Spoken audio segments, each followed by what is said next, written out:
Hey guys, Captain Vince here and welcome back on the channel.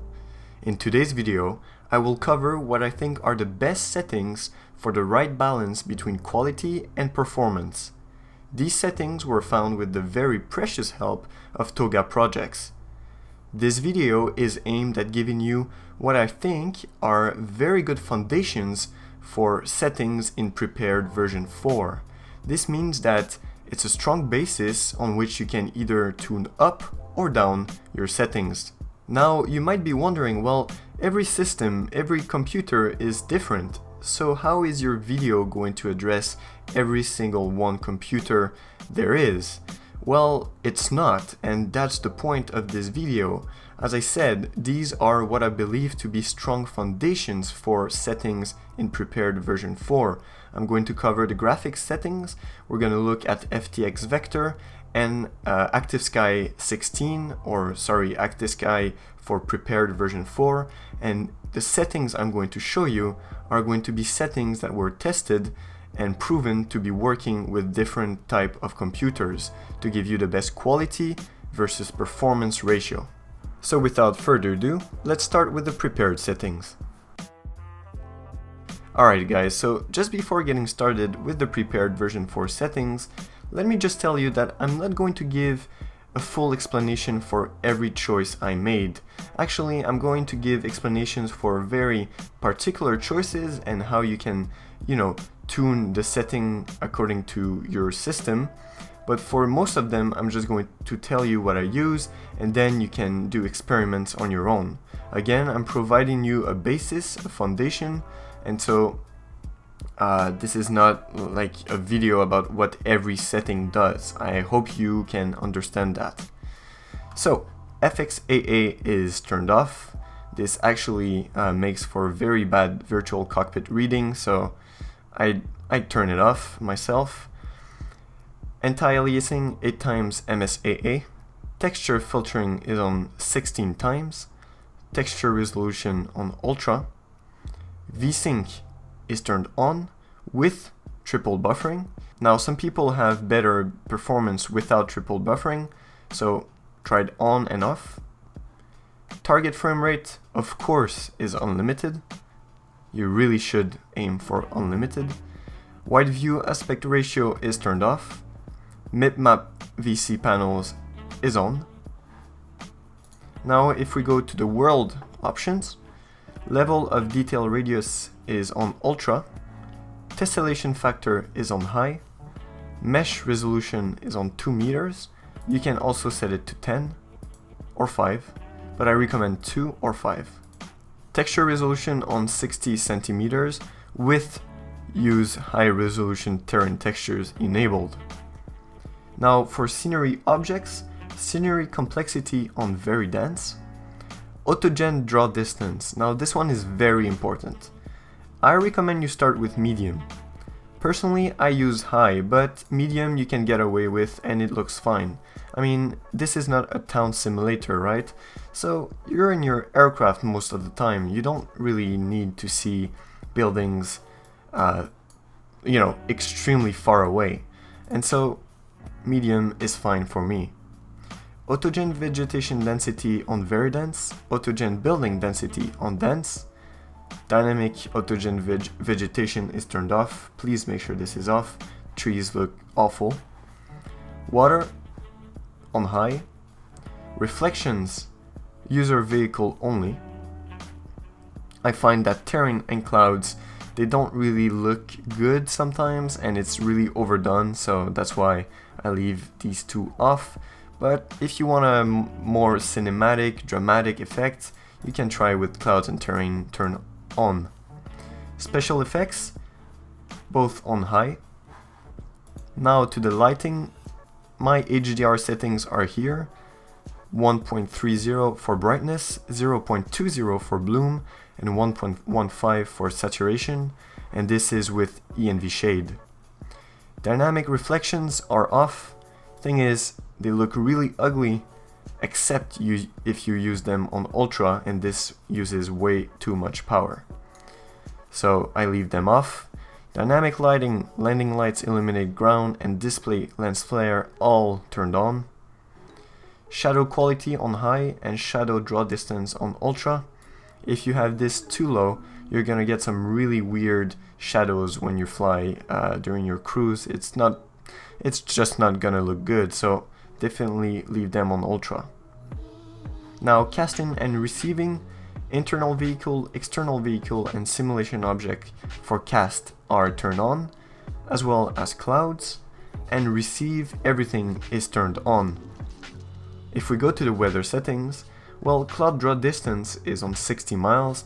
This is because this is actually generated by active sky, and we'll look at that very soon. Cloud coverage density is on maximum. Volumetric fog, detailed precipitation, and windshield effects all turned on with, of course, detailed clouds. Now, just before moving on to the FTX vector settings, I just wanted to tell you that these settings in the world options are one of the primary causes of stutters in prepared version 3 or 4 or whichever version, even in FSX. The major cause of stutters are the autogen when they are loading up. So if you have a lower autogen draw distance, this actually means two things. First, it means that your CPU at all times is processing less autogen. Very self-explanatory, right? But this also means that your CPU has more power to generate the upcoming autogen that is coming in the scenery.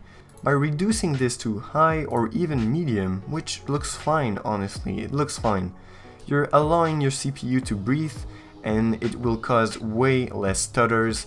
And yeah, so definitely try to reduce your autogen draw distance. Start at medium, try on high, but medium should be fine for most of us. And also play with the scenery complexity and the density. So density on dense, you can even try normal if you want. Dense should be fine. I really found that the autogen draw distance is the major cause of stutters and performance issues in prepared version 4, or as I said, even FSX or earlier versions of prepared. Alright guys, so now on to the FTX vector settings. Okay, so here are my settings for FTX global vector. So I know many of you actually just forgot vector because you thought, you know, it has such a great impact on performance and you can get away with global, and vector is it's just too much for your computer. Well, I wonder if you've ever tried tuning vector a bit, because it's actually, you know, you can customize what you want to see. And here are my settings. So highways, everything checked. Primary roads, I don't have traffic, neither do I have traffic lights, but other than that, everything is checked. Now for secondary roads and tertiary roads, well, I just uncheck them, because these two are really high and on performance. These two are really have a very negative impact on performance, and some of you that just abandoned vector, you might want to try and turning these two off. Railways, I think it's very good for VFR flying, so I still have them turned on. Water features, well, unfortunately, frozen surface is bugged in prepared. You've probably noticed if you've flown in winter. And small rivers and streams, well, they have quite an impact on performance as well. So, you know what, even with my computer, I turned them off, but you know, try with and without. I think it's safer to turn them off, and it's not really a big loss, honestly. Alright, so for various features, well, everything is on except power lines. Power lines can actually create small stutters, and so that's why I uncheck it. And of course, make sure that you have this checked if you use FTX Australia. I don't have it, so yeah. Alright guys, so last but not least, Active Sky for prepared version 4. So it's gonna be relatively quick. There's just a few things to check. First, maximum cloud layers. Don't go above 3. You don't really need it. The default value is 5, but definitely lower it to 3 or even 2. But 3 is better for realism, I think. So that's for maximum cloud layers. Now the other thing that's pretty important is minimum and maximum cloud draw distance. So for a minimum I use 65 and for maximum I use 100. So let's say you're on the ground. Do you really need to have clouds generated up to 100 miles? I don't think so. So set the minimum really to a very low value and the maximum to 100, or you can try 110 as well. I run everything in 4K, so you know what, 100 is really just fine with me. Alright guys, so this is what concludes this settings video. If you have any questions, please do not hesitate to ask them in the comment section down below. If you liked this video and it helped you get better performance and just a better overall experience, make sure to leave a thumbs up and subscribe if you're new to the channel.